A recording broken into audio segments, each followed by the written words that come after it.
Hello guys, welcome to my channel. In this video we are going to see about the nerve supply of the stomach and also the lymphatic drainage of the stomach. So stomach is supplied by both the sympathetic and parasympathetic nervous system. This sympathetic nerve supply of the stomach, it is actually derived from the T6 to T10 segments of the spinal cord.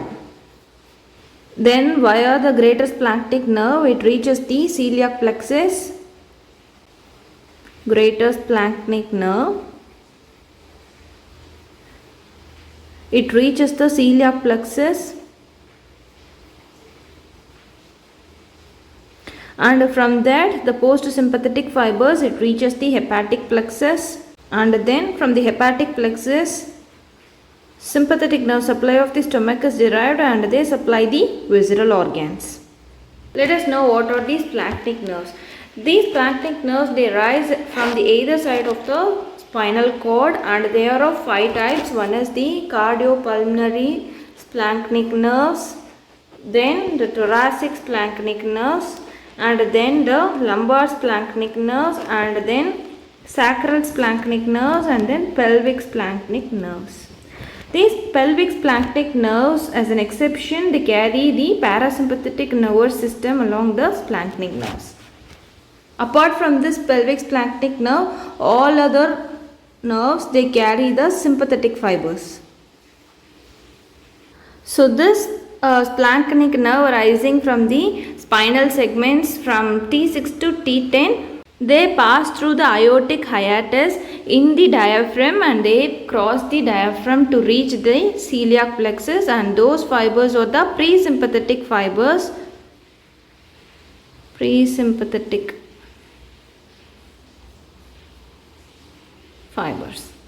That is, they are the preganglionic fibers. Before reaching the ganglion, they are called as preganglionic fibers, and they relay in the celiac ganglion, and from that arises a group of nerves and they form the celiac plexus as the postsympathetic fibers, and then they relay in the hepatic plexus, and from the hepatic plexus arises group of nerves and they form the sympathetic supply to the visceral organs.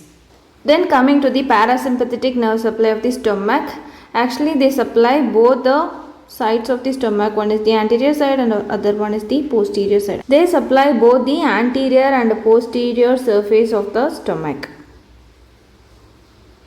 And this parasympathetic nerve supply of the stomach, it is actually derived from the vagus nerve.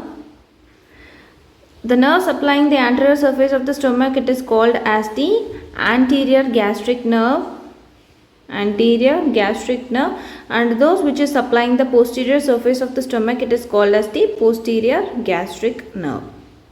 Let us see one by one the structures supplied by both the anterior and posterior gastric nerves. So the anterior gastric nerve, it supplies the anterior surface of the stomach, then the pyloric antrum and also the pylorus of the stomach, and the posterior gastric nerve, it supplies the fundus of the stomach, which is the gas well segment, and then the body of the stomach and also the pyloric antrum. Now I am going to draw the nerve supply of the stomach, and that too on the anterior surface. Anterior gastric nerve derived from the vagus nerve.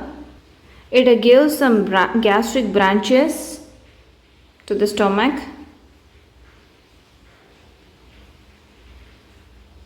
and also it supplies the pyloric antrum. This anterior branch, it also gives another branch to the pylorus.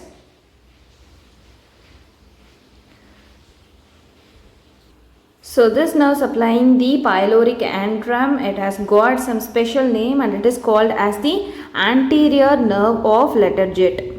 See, once again I am repeating, this is the anterior gastric nerve derived from the vagus nerve, and it gives some gastric branches which supplies the body of the stomach, and then a branch to the pyloric antrum which is also called as the anterior nerve of Lederer, and then a branch to the pylorus.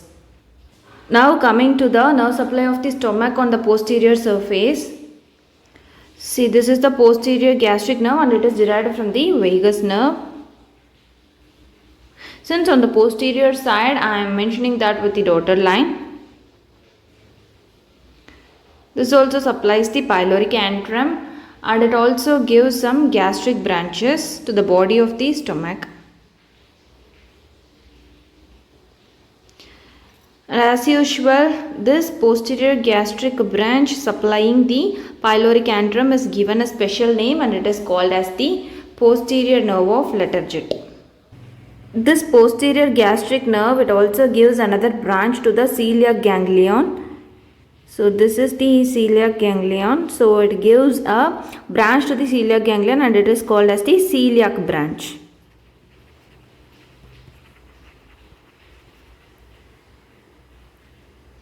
Now coming to the lymphatic drainage of the stomach. So as per the lymphatic drainage of the stomach is actually divided into some segments. One is the right 2/3 of the stomach, and then is the right 2/3 of the stomach, and then is the left 1/3 of the stomach, and this is the pyloric region.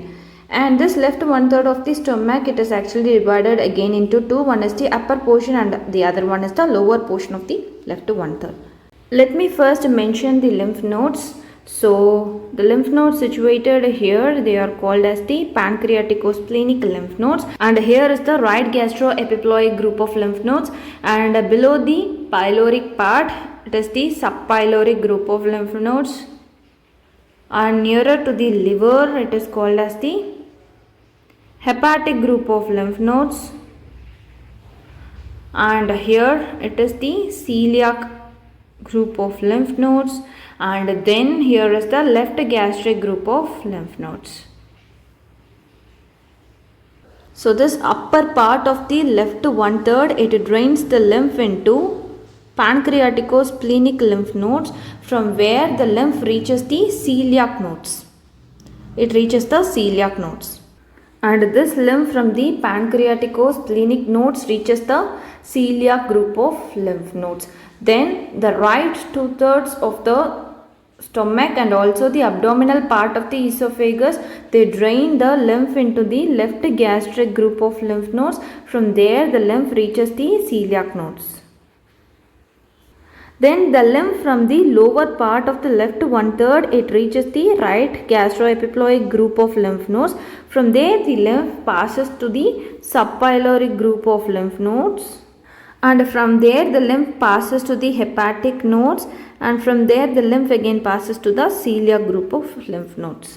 See, once again I am mentioning, the lymph from the upper portion of the left 1/3, it passes to the pancreaticosplenic group. From the pancreaticosplenic group of lymph nodes, the lymph reaches the celiac group, and from the lower portion of the left 1/3, the lymph passes into the right gastroepiploic group, from where the lymph reaches the subpyloric group, and from there it reaches the hepatic group, then into the celiac group. And then the lymph from the right 2/3 of the stomach, it passes to the left gastric group, and from the left gastric group the lymph passes to the celiac group of lymph nodes. Then from the pyloric part the lymph passes to the subpyloric group. From subpyloric group the lymph passes to the hepatic group. From there it reaches the celiac group. So ultimately the lymph passes to the celiac group of lymph nodes. So the lymph from the celiac group of lymph nodes, it passes to the intestinal trunk, intestinal lymphatic trunk, and from there it passes to the cisterna chyli.